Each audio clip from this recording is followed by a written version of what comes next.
If Grand Theft Auto 5 was missing something throughout these last 12 years, you can relax. Rockstar has made sure to complete the game before we move to Vice City, and even though it may seem like the game already had absolutely everything thanks to his 2 or 3 yearly updates, the truth is that something very important was missing. The return not just of one of the playable characters, but of the main protagonist, the most important character in the game's story. We've already talked in the past about why Michael is the character around whom the whole plot revolves, why he is the most important and central protagonist, and even how this is reflected in the game files. However, despite the fact that both Trevor and Franklin received updates for the multiplayer mode, Rockstar seemed to resist bringing Michael back. Some said a bad relationship between the company and the actor might be the reason. Others were more optimistic and expected a special return to give the game a proper ending. For once, I'm happy to say the optimists were right, and Michael will return for the Christmas 2025 DLC. This update will not only complete the game by adding a subplot with the missing protagonist, but it will also bring many features players had been expecting for years in Grand Theft Auto 5 that never became a reality. Ever since the game's release, certain content was expected because Rockstar had promised it at some point. Many of those features and pieces of content eventually arrived. Some sooner, others much later, but 2 of the ones still missing pushed it to the very last year, arriving right before the final farewell to Grand Theft Auto 5. Today I'm gonna tell you everything new coming with the Mansions DLC, although honestly the Mansions are the least important part of this update. Stay to find out why. Michael's return has been expected in Grand Theft Auto 5 for many years. On this very channel, we already theorized about a possible DLC in which Rockstar would add a Michael subplot involving the movie studios. In previous updates, Rockstar itself left references that clearly prepared us for what was coming, showing us that in the present-day timeline of the Contract DLC, Michael works at the movie studios. 3 years have passed since that update, but considering the character's context, it's very likely his lore is still the same.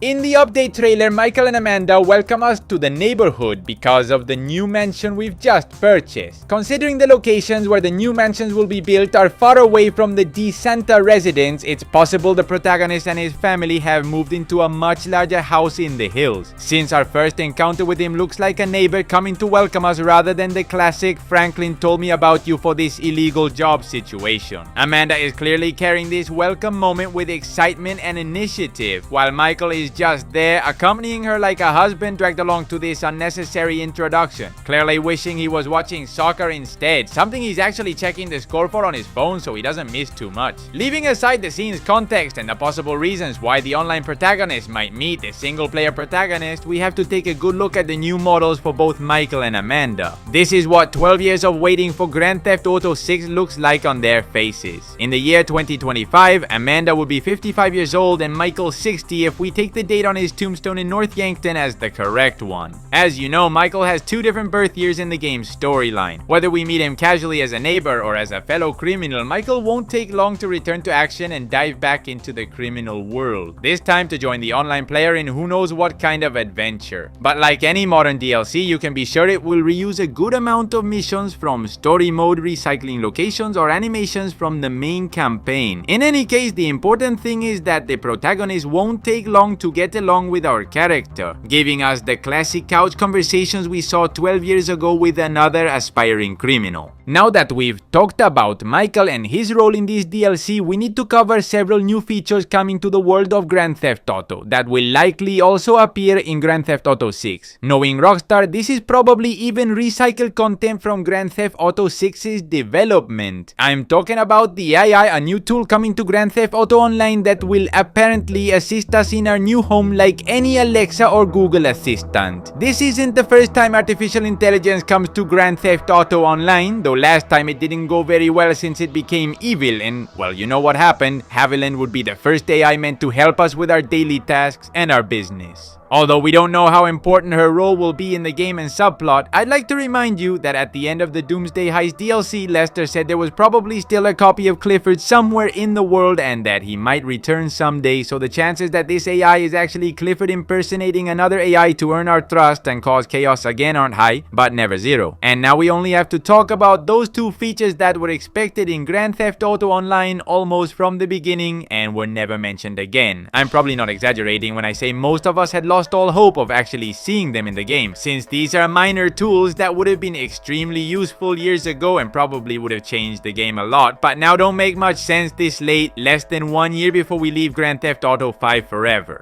The first of them is pets. Rockstar has announced that we'll be able to set up a doghouse in our new mansion. Probably using the gameplay system originally designed for Chop, they'll allow us to have a furry friend we can take with us, teach tricks, take for walks, play fetch, or bring along during missions and shootouts so they can help defend us. The possibilities this opens up for PvP are huge, and it's honestly a shame this took so long to arrive. We also don't know exactly what kind of animals we'll be able to have, if there are more than just dogs, or what breeds will be available, or how adoption will work. What is certain is that we can have a dog and probably a cat too, according to the DLC's main artwork. And now we move on to the last of the two long-awaited features for Grand Theft Auto 5, the Mission Creator. A creator Rockstar mentioned at some point in the past that would allow us to craft our own missions in Grand Theft Auto Online with programmable actors and different objectives. The amount of gameplay this would have brought during Grand Theft Auto Online's golden years would have been incredible, and I'm sure it would have become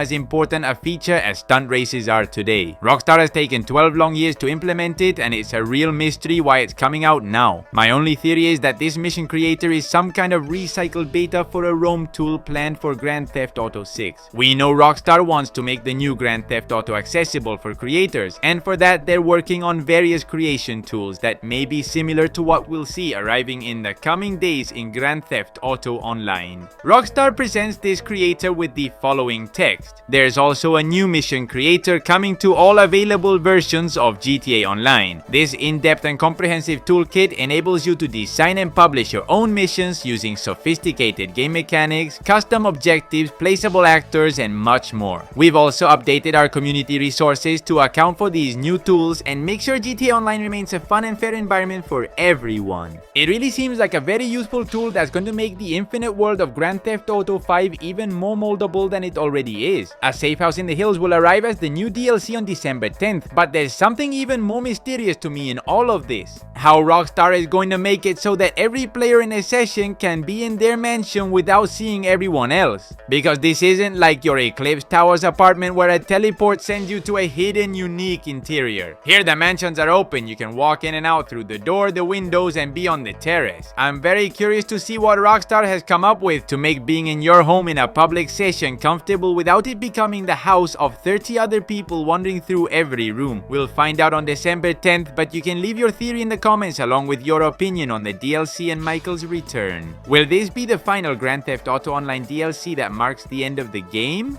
Or will Michael's role continue in a future DLC next year, maybe with all 3 characters returning to give the perfect ending? I'll see you on December 10th discovering all these mysteries of the new DLC, A Safe House in the Hills.